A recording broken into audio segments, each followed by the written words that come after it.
Belgide yaşayışı millettəşimiz Liliya Vəliyeva yıl sayın icey günlərində türlü millət bağalarına halkımızın gırıf gayetlerin, yılaların, tilin iretir için tatar lageri uyuşturaydı.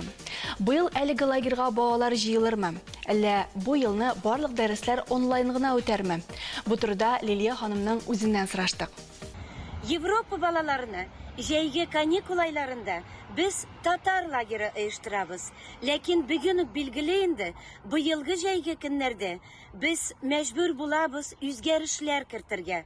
Ашыр микән Испания үзенең капкаларын ял итүчеләргә әле һаман да билгесез.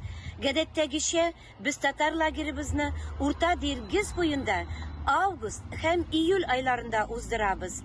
Бүгенге көннәрдә үгендә ата-аналар безгә хатлар язалар, ләкин җавап бирә алмыйбыз. Күп ата-ана инде очкычларга билетларны февраль айларында ук алып куйганнар иде. Билетларның җүн чакларында. Европа илләреннән килә торган балалар татар телен оста белмиләр. Шуңа күрә аларны кызыксындырыр өчен һәр җәйне без зур проект оештыра идек. Видеофильм төшерә идек. Төрле илләрдән килгән балаларга ул булыша иде дуслыкны ныгытырга. Кыска вакытка килгән балаларга тиз генә бердәмлекне оештырырга. Ләкин инде бүген үк билгеле ул проектны без мәҗбүр булабыз быел башламаска. Бу бик зур югалту.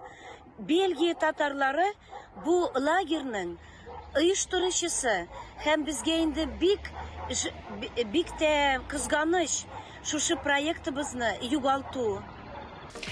Liliya hanım rәхмәт, сәламәт кенә булыгыз, дәвам итәбез.